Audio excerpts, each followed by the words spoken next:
One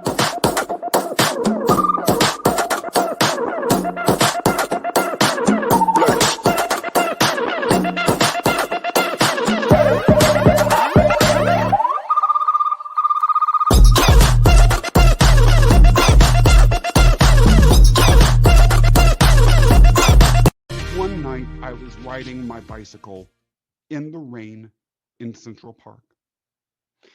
At that point in my life, I wore glasses, and they were fogging up in the rain at night as I was riding in Central Park, which was full of God knows what. And I was thinking, okay, I'm about to go into this new phase of my life. How can I use these gifts and experiences? How can they be leveraged to get me where I want to go? And in that dark, as I was pedaling along, my mind shifted. I realized I was asking myself the wrong question. It wasn't about how I could get where I wanted to go. It was about how I could be of service.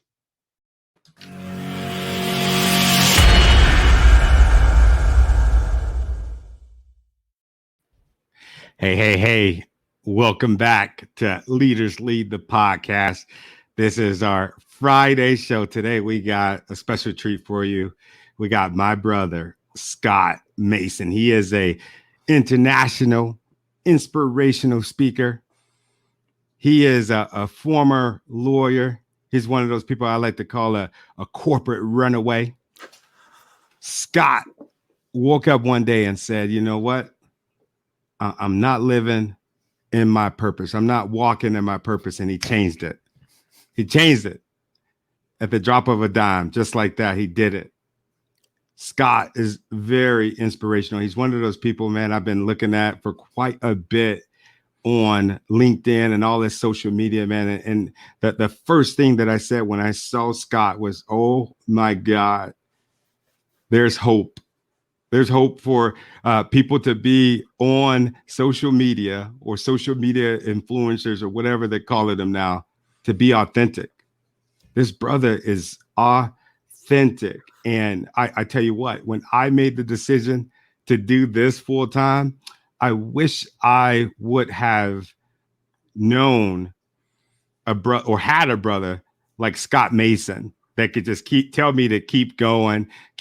Somebody on the outside. I got him in my corner now. And man, this man, he drops so much knowledge, just like everybody that I bring on the podcast. I spend time with them.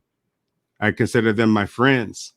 I consider you my friend. So I'm not going to bring nobody here that I not learning from myself. All right. Let me grab my notepad because this is going to be good. Scott, welcome to the show. I ain't got my pen though. See, that's being authentic, and that's what I like about What's you. up, brother? A lot of this stuff you said about me, I just mirror right back at you. Oh man, I appreciate that. I've been so excited to be here. Thank you for having me. Thank you. I'm glad you said yes, man. I know you get quite a few requests. You're a popular guy. You are extraordinary, and I'm finding the time to be with Tony Taylor. You bring it. IT, capital, bright red, bold. Hey, this ain't about me, man. This is about you. That speech that you gave, it was inspirational.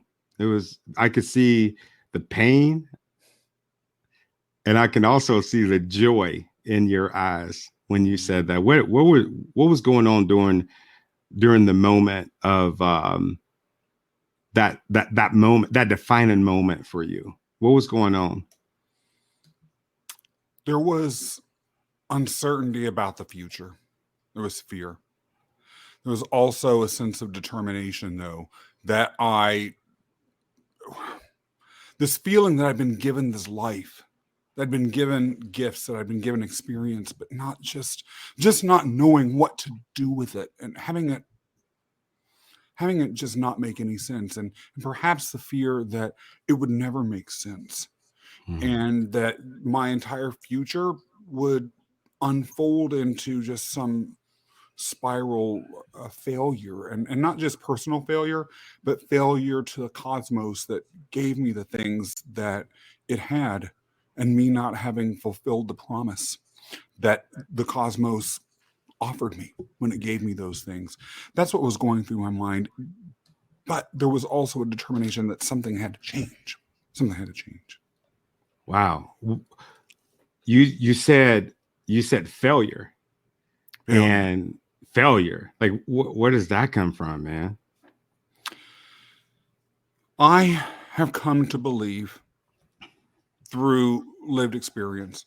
And by the way, Tony, this was not a way that I felt for many, many, many years. I would even say decades. That that we're here for a providential purpose. That all that we've been given, every connection that we have, every opportunity, every experience, every loss, every heartache, every bit of joy exists to further this providential purpose. Failure to me, I have come to believe, and that in that moment I began to really crystallize in my mind, was the experience of not taking that providential purpose, that place that all those things were meant for us to go, just going nowhere. Wow. You said, the reason that I asked you that is because you said failure. And when you said that, I was just like, oh my God, like most people, like I was looking at your bio, and when I filled it out, I noticed that, dude, the characters were freaking gone. I had like -6 characters because one on the outside would say Scott Mason is very successful. I mean, you were like one of the top lawyers, and you're top lawyers in New York City. And I mean, I would say that guy is pretty successful. First of all, Tony, one of the things I really appreciate you, I'm just saying this as an aside. I know you said it's all about me, but I want to just really preface what I'm about to say with a candid remark about you, which is something about the way you ask questions or the space that you're able to create gives the guest the ability to be vulnerable. And I thank you for that. Dude, So thank you for saying that, man. No. I appreciate that. I just like I genuinely, like when I come into these, and I'm glad that you said that. And I'll say this for like all the people that are watching that send podcast invites, and they send you a bunch of like paperwork that you got to fill out, and it's just this long process, and you just don't want to. I genuinely care about the people that I bring on, so I ask questions, that I care about. It's not about the show; it's more about, damn, I really want to know that about that human, and I think that everybody else could stand to hear that, because you saying, you basically, what I hear was public success,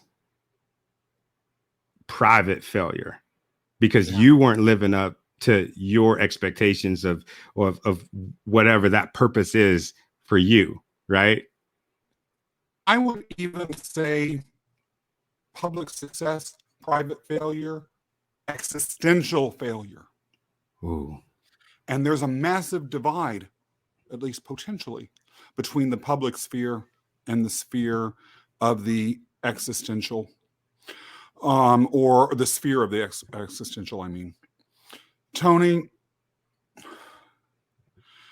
I will never forget one day when I had one of the best jobs that I've ever had, at least best from an external perspective, one that paid well, one that had a large staff, one that had a lot of prestige associated with it, one that gave me a lot of authority and autonomy, that the existential sphere and the failure that was contrasting with the external success really showed itself in a singular moment.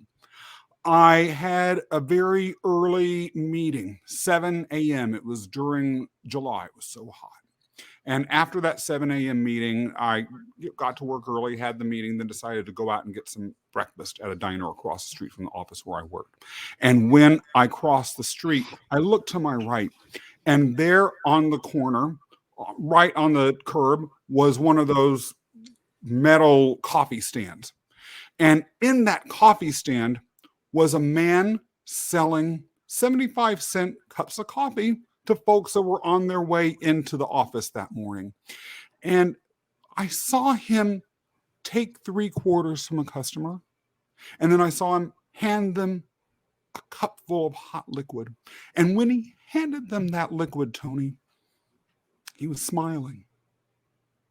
And in my heart, before I could even cross the street, when I looked at him, I felt nothing but rage. Wow. Jealousy, fury that he was getting to live his life while I had to live mine. He got to be selling cups of coffee for 75 cents and smiling and making other people happy, by the way. That's the difference to me between external success and internal, what you call personal, but I call existential failure. Oh, that's deep.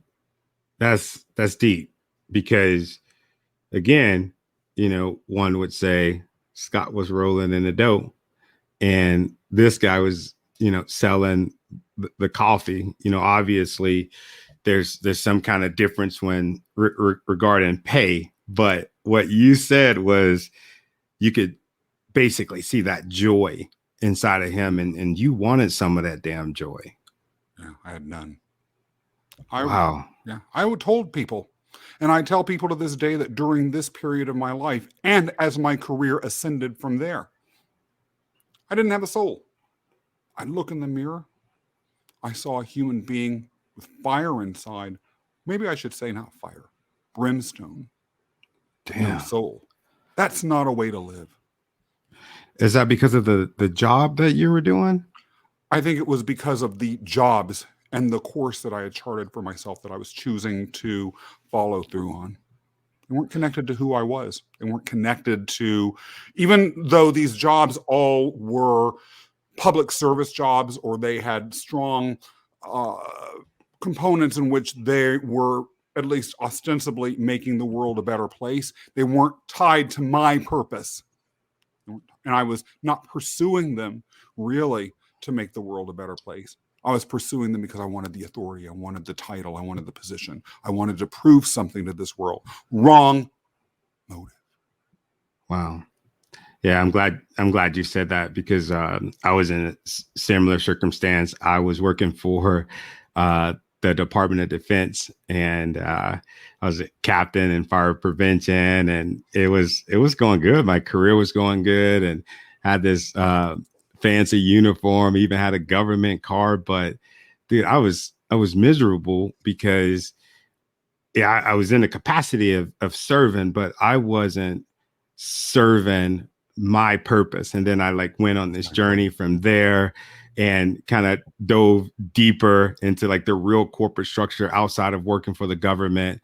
And I switched from job to job. And in the moments of me switching from job to job, it was always, let's say, I went from supervisor to manager, went from manager to director, was on the way to be freaking VP. And I remember sitting in this chair, and this guy's telling me, name your salary. Because I was getting ready to leave. I had realized that I was done. Name your salary. We'll make it happen. What position do you want in the company? And I started thinking back about all those times where I'm talking to my wife, I'm talking to certain people in my family, my friends, and I'm just telling them I feel freaking smothered. And they're like, damn, dude, what is wrong with you? You have it made. And I'm like, no, I don't have it made because, well, I know this now, but I don't have it and didn't have it made because I wasn't walking towards my purpose. I didn't even know what the hell my purpose was. I didn't know what it was. I did stupid stuff. Now that I look back, brother, man, I did something the dumbest. Let me tell you something, man.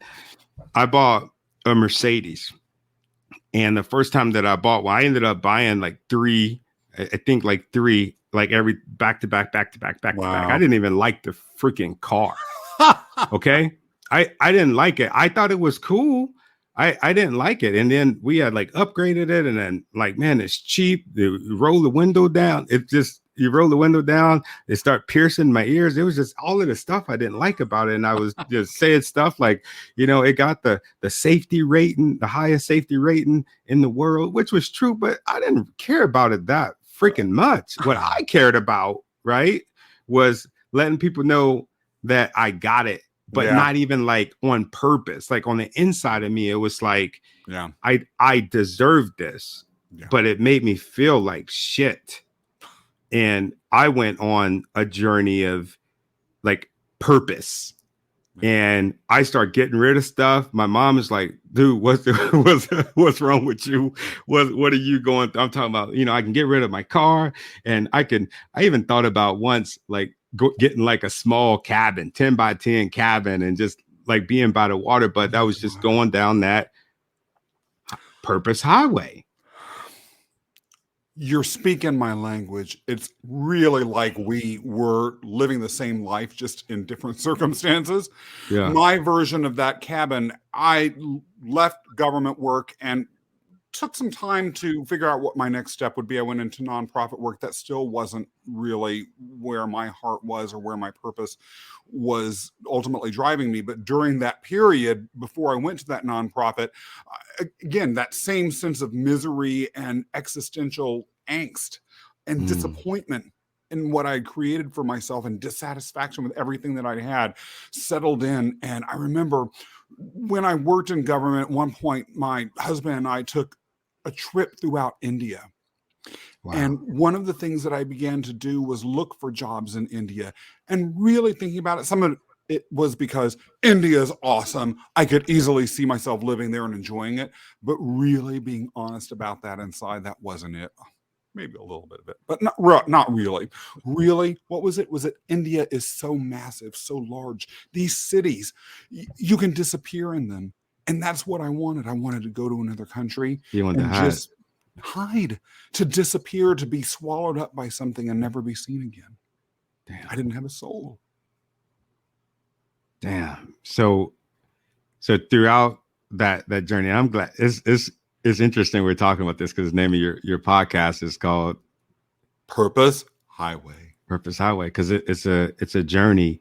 Yes. So at that moment, when you realized that you were miserable and you were starting to really like look at yourself, how long did it take for you to make that jump, and what did that look like, making the transition? I actually had a multi-year journey and 2 career changes that had to occur before I really began to walk the true path. Initially, I went into, as I mentioned a few minutes ago, the nonprofit world and worked there. And really, that was me saying, okay, let me just try something fresh in a different sector, learning and doing new things. I thought that would solve the problem. It was close to what I had done, but also significantly different. But at that base level, it was merely continuing or building on what I had already experienced, not pounding my head against the wall in such a way that I could shake myself out of this existential stupor. Then the same issues arose. I was miserable. I was unhappy. I took a step into entrepreneurialism by co-owning a manufacturing company, which was a radical step at that point. And that began to put me down the road towards my purpose.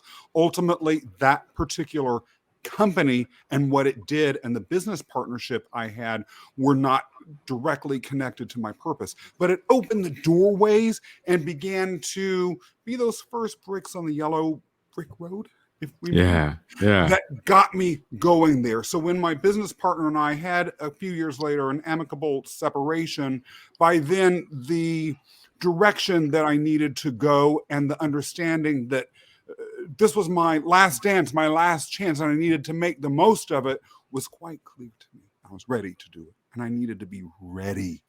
You needed to be ready. Yeah.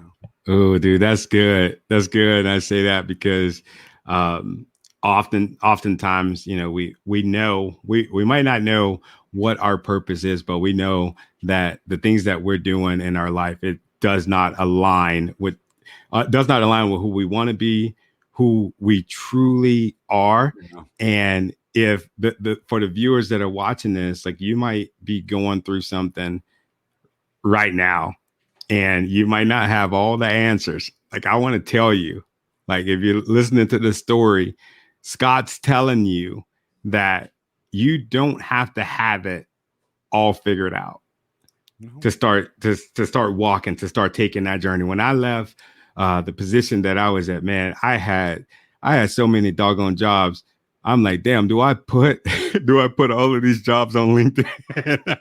Right? Because I'm trying to figure out what my purpose is, but I don't want people to think that I'm job hopping, because that does not look too good. And I'm thinking that it was because of my military service and just all of the stuff that was just going on in my head. But I had took that step, or even knew that I needed to start taking some steps. So the folks that's watching, the folks that's listening, like, all you have to do is take a step. It might not be the right step, as long as it might even be a freaking step down, but at least you're not in the same position or heading towards the same direction that you were headed towards before. At least you know that now you got to get up and start walking.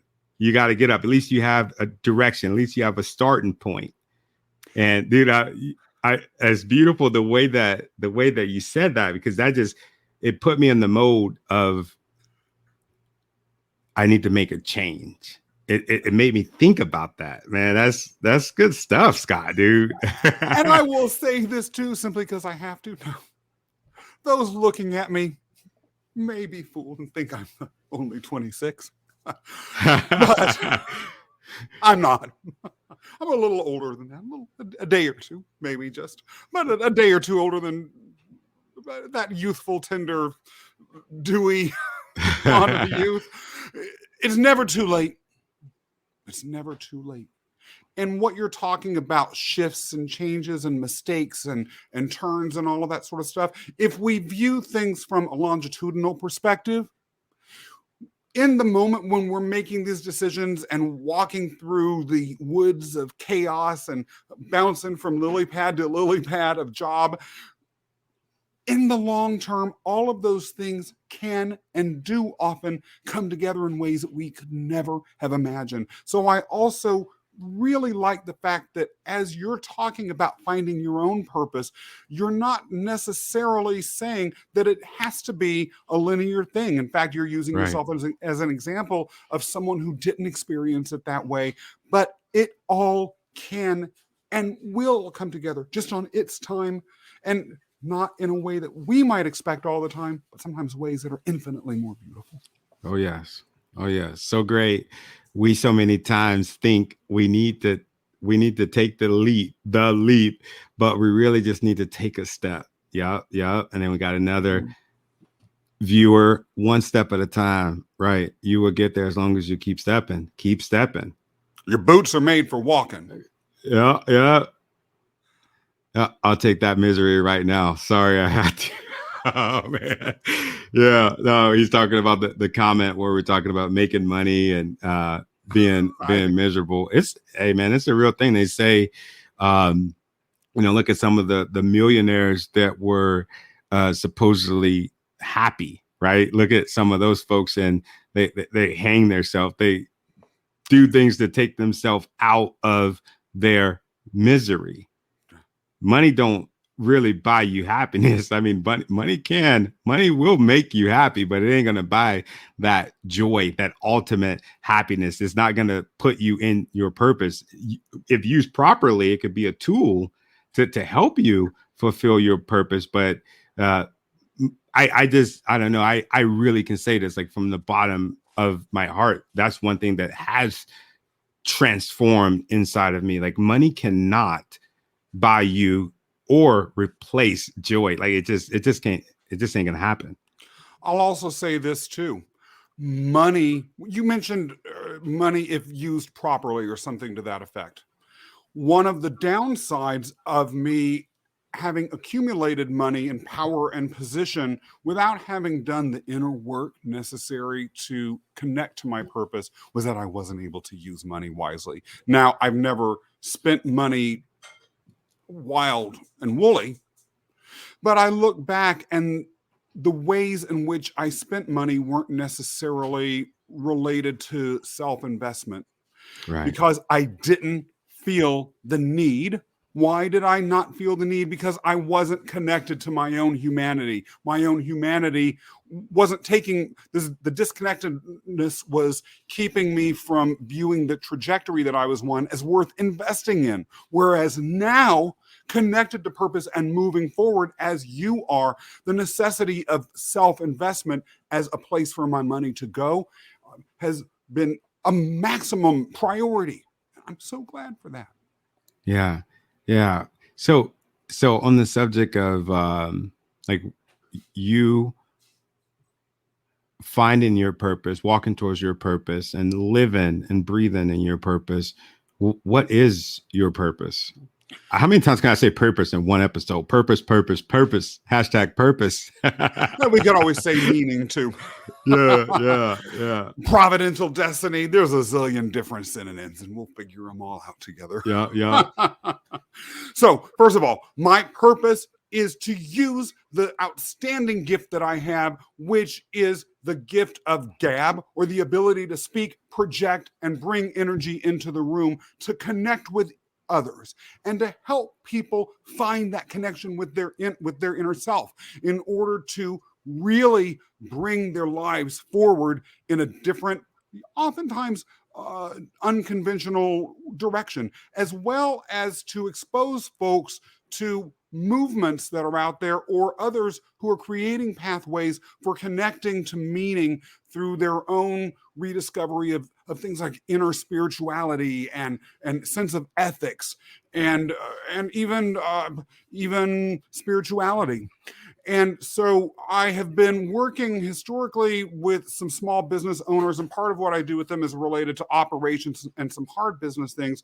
But a lot of what I do, for instance, in that work is connected with having them understand who and what they are, connecting their businesses to their purpose, and then moving forward. I'm also working on some offerings that will be more directed towards coaching people in that direction, but using my voice to get the message out and drive people to being able to walk down that path themselves is everything for me.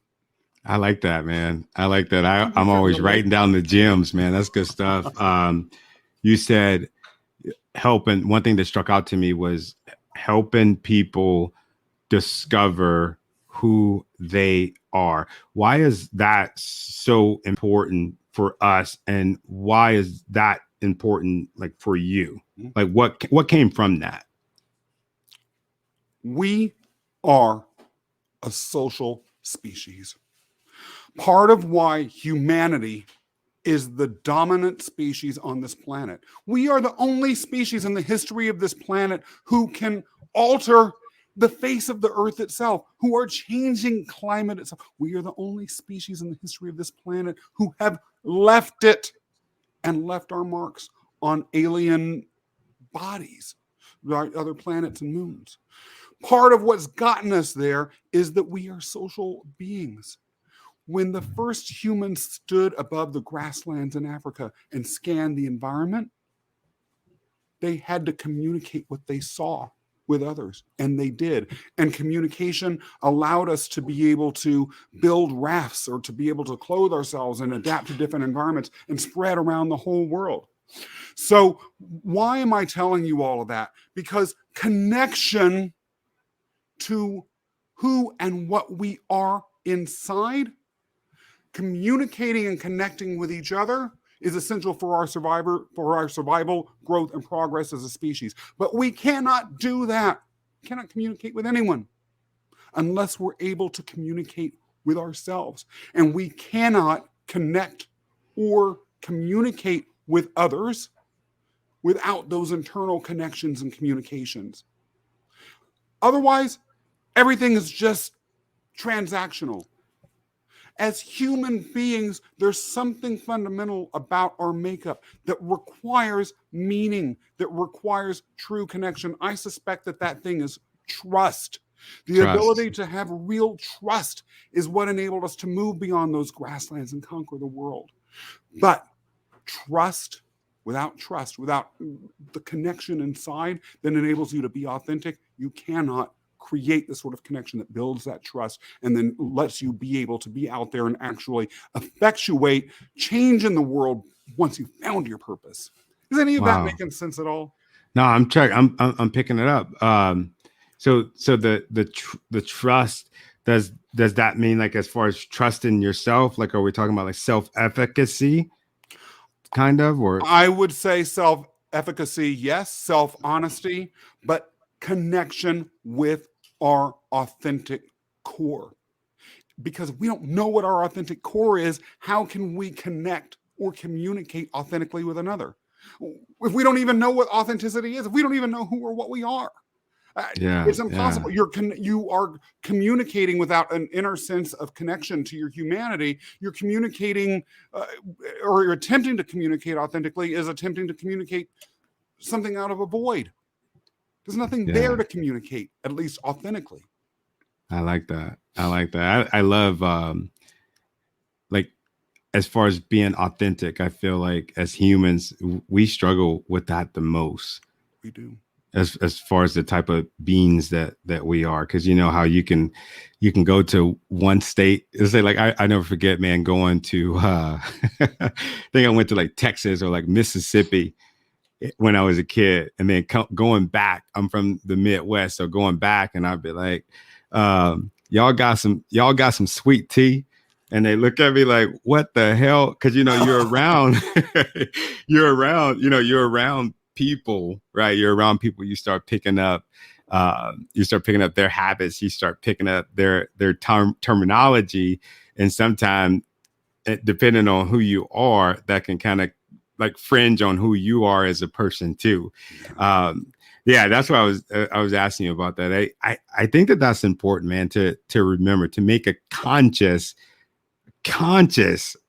effort to remember to be who you are, like who you truly are. Like if I was to talk to you right now, and I used all these big words that I learned, instead of just saying, hey, Scott, dude, I'm inspired by you, I said, all of this stuff, like you'd be like, what the hell? Because like it wouldn't make sense. It wouldn't compute, because it's coming from here instead of coming from there. And I feel like when we're not being our authentic self, we do a disservice to the people that we're connected with, because you're talking about connection.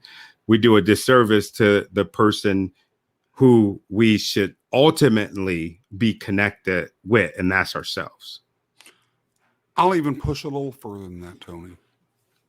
I'll argue that when we're not being authentic, when we are not doing the hard work to connect with our true inner selves, we're committing a grave ethical crime, particularly now.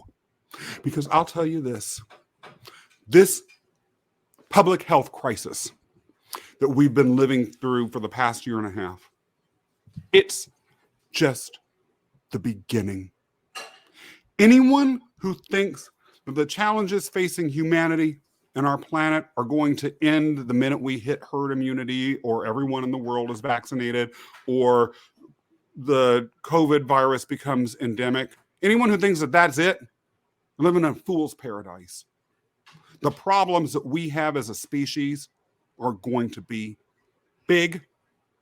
They're going to make what we're going through now pale in comparison.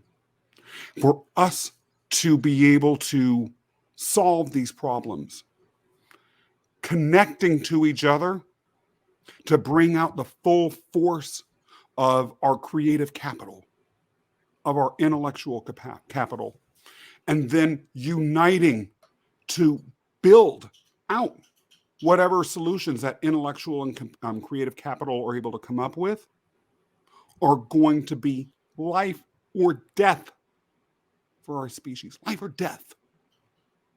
So if we're not connected authentically with ourselves so that we can communicate and connect with others authentically. Create the trust that we need so that people can feel safe being themselves, bringing their full intellectual and creative capital to the table, or being willing to bring whatever other skills they have to implement and make these things happen. And everything that is in our future is at risk. And that is why putting our future and the future of our children at risk is a horrible ethical choice. But it goes back to why I strongly feel being authentic, working to bring that out is a moral issue. Yeah. Not just one of personal self-development. Oh, this is deep, dude. Are y'all picking this up? Let me know in the comments. Let me know in the comments what y'all think about this. Is some good stuff, brother. I'm trying to keep it real because we are all connected to what's big.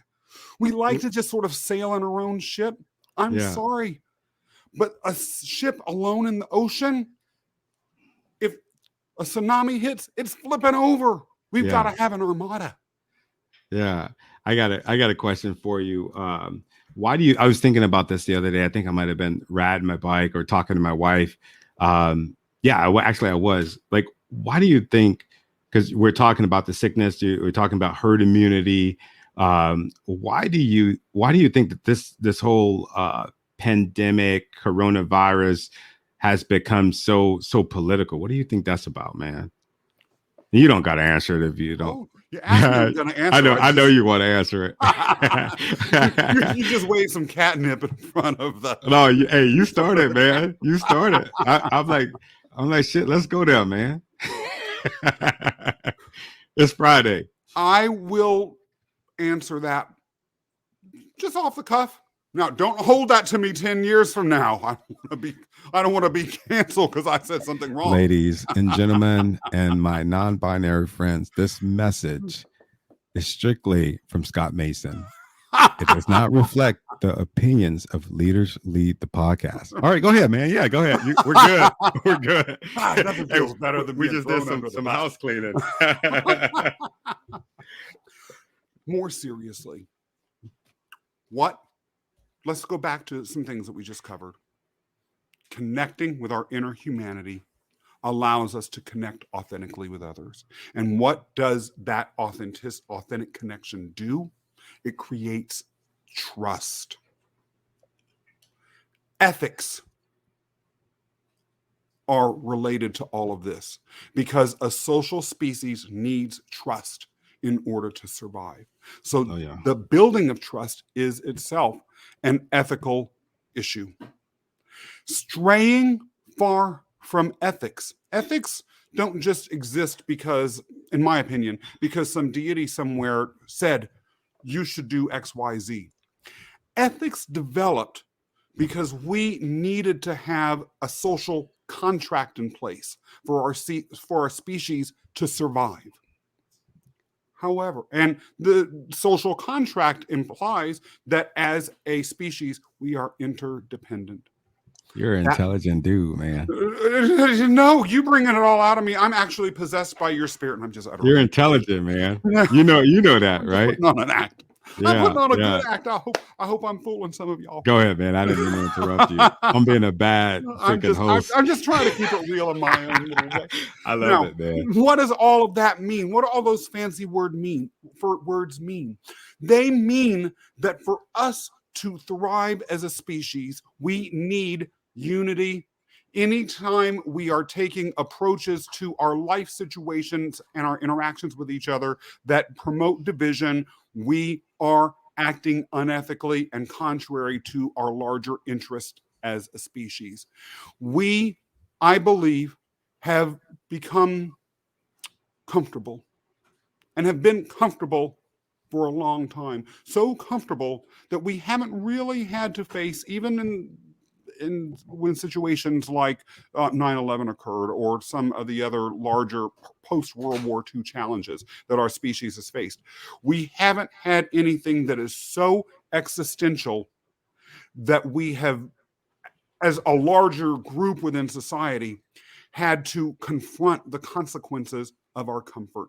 And when we're in a place of comfort, it's easy then to forget about the importance of that interconnectedness.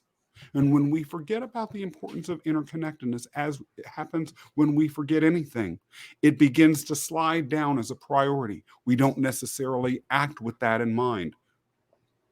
We have chosen to act from a place that remembers the ethical and the survival imperatives behind unity.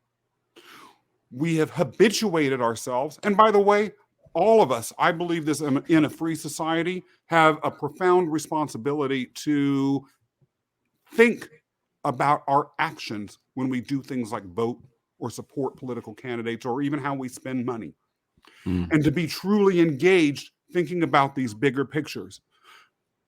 We have not lived up to that responsibility, Tony, for a long time. You don't think so? That's why we're where we're at. Look, there have been leaders, and this I will not hold back from, and it is controversial, but I will say it. It's the truth, bro. It's the truth. There have been leaders for decades now that have gotten elected by finger pointing at people from other countries, at certain classes of citizens within our own population. Hey, my partner's probably losing her mind right now. She's like, our co-owner of Leaders Lead the Podcast. She's probably like, what? Oh, no. Go. Look, I'll use gay marriage as an example of that. Yeah. Was that really the biggest issue? Was that a device that we as a people chose to respond to from an electoral perspective? Over things like uniting to build an educational infrastructure, uniting to build a scientific infrastructure, uniting to build a national security infrastructure or a national R&D infrastructure to help us advance, a regulatory infrastructure that could keep some of these demons that are associated with abuse of social media and other high tech at bay. What really mattered? Were we really being responsible? Were we really, when we were pointing at this group, in that case, LGBTQ people, or that group or others as motivations for us voting against? Were we really taking our responsibility as free citizens seriously? And if we were not, we were dividing. And then comes a pandemic that required every mind, required the minds of people that were disenfranchised, that demanded a mindset of unity for us to conquer. We weren't there. The house that we could have built didn't even have a foundation. Here we are. It's not too late, but we've got work to do. That's what I was going to say. What do you think it takes, as far as going forward? The beauty, and I say this very carefully, because 1 out of every 500 Americans is dead from this. Didn't have to be that way, of course. Yeah. But the reality is they're gone. They ain't coming back. There's been incalculable Civil War level loss in the United States alone. That's not counting other countries, and they're all our brothers and sisters too. Yeah. And so I don't want to minimize that. But the beauty of this is, as is the case with so many other tragedies, it offers us the opportunity, particularly since we've been isolated, sitting alone for too long, to think. Early on in the pandemic, you began to hear voices. This isn't just a public health crisis. This isn't just a medical crisis. This is a spiritual crisis. This is a human mindset, a human heart crisis. I believe that. So one thing that we have to do, one thing that I ask everyone take away from today, and yes, this is big picture. Yes, this is hard. And yes, this will require discipline and work and commitment, but to sit back and say, how am I going to utilize the opportunity that this horror has presented me on a day-to-day basis? Am I going to be an agent of unity? Am I going to be there listening, or am I going to be a flamethrower? If I'm a flamethrower, if I'm a judger, you're part of the problem. You're dividing us when we need to be united. If you're saying it's hard work to be connected with who I am, to be authentic, and to help others be that way too, to listen to them, to be there for them when they need it, so that they can feel that authentic connection with you, and that we can, as a society, begin to rebuild that trust, then you're part of the problem. And so what we can do is be mindful of that. Be mindful that the solution, that the way out is through authentic connection, and act accordingly.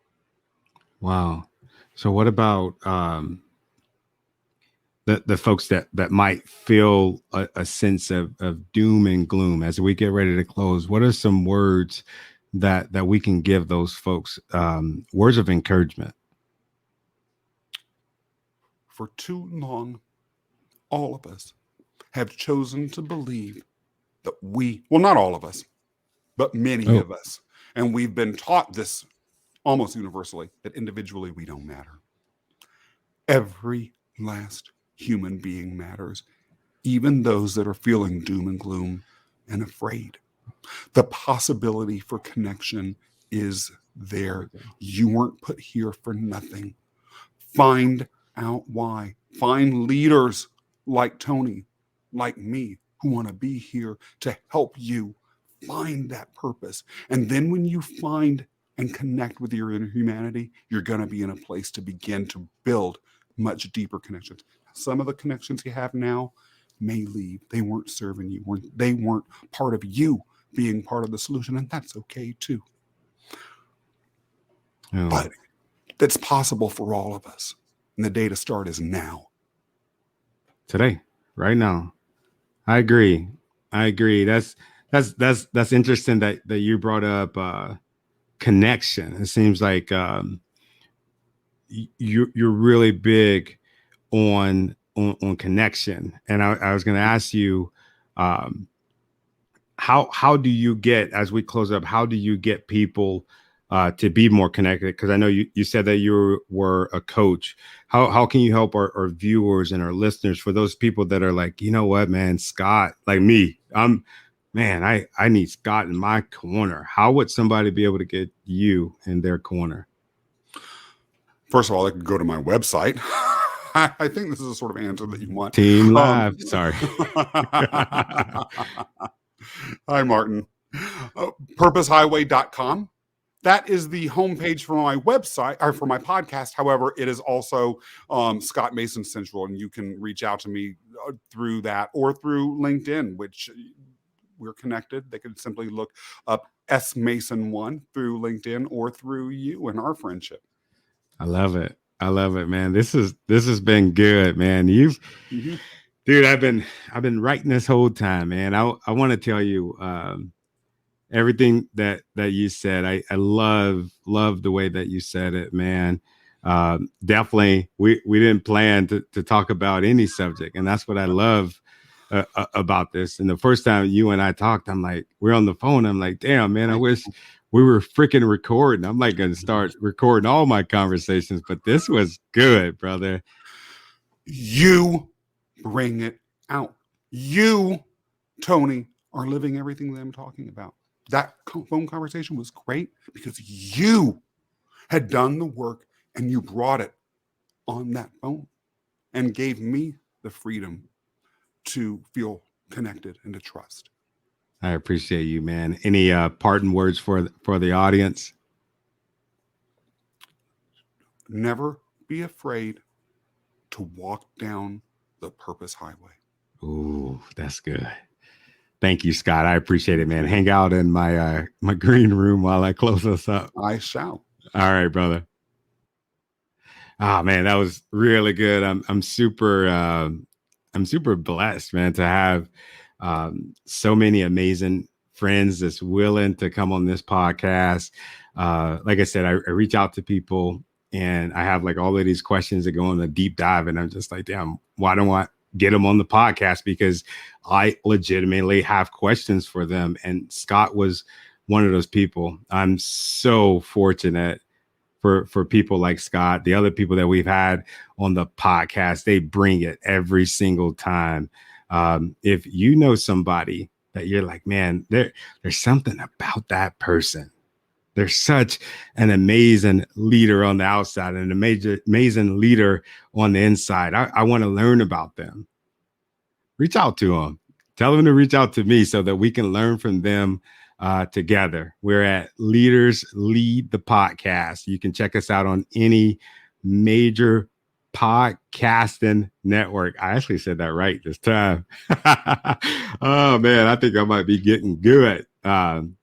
Alex, thank you, man. We appreciate your support. Man, it means so much. Everybody that tuned in tonight, it means a lot. I love the engagement. I love that we're able to bring this show to you and just have it unfiltered with some amazing people. So from the bottom of my heart, thank you. And I hope that you will tune in with us next week. We got my brother, Enrique Gonzalez. We got Tara Furiana. She is, her tag is Not Your HR Lady. She has an amazing book. I'm saying it's amazing just based off of the cover. Once you get past everything else, you're going to be like, man, this is some good stuff. It's called Fuck Your Office Snacks. Oh, man. I can't even say that like with a straight face, but fuck your office snacks. And what I think about when I think about that book is all of these companies, and y'all know what companies I'm talking about. Y'all work for some of them. They're not trying to fix some of the issues as far as with the customers and employee relations. What they're doing is they're bringing Subway sandwiches in and cookies, and they're just giving you that little piddly shit. That's why Tara was saying, "Fuck y'all office snacks. We want some change. We want some change," and that's what being a leader is about. Being a leader is about making changes, not making changes just for yourself, but making changes for everybody else. And that's what leadership is about. Leadership is about serving. This podcast is not just about leadership at work. This podcast is about leading at home. Y'all know it's been hard these last 14, 15 months. And also leading on the inside. That's what we bring our guests on the show to talk about is how do we lead on the inside? Because, if we're taking care of this, we can take care of all of that easy. Because in here, that's the hard work. In closing, I want to show you all Scott Mason's Purpose Highway. The future has arrived. As the world and humanity itself moves faster and faster into unimaginable possibilities, old institutions that built connection and shaped our sense of meaning are falling by the wayside. In their wake, profound questions about ethics, our purpose, and spirituality demand new answers. Join your host, Scott Mason, in Season 2 of the Purpose Highway podcast. We will explore how these social changes will revolutionize our society. We will learn how they impact our own search for connection and meaning. And we will hear stories of influencers whose lives have had radical change from the inside and found profound connection to others and themselves through a new definition of meaning. The future has arrived. Are you ready? All right. So we will be back next week, Thursday, Friday, 5 p.m. Pacific Standard Time. I'll see you guys next week.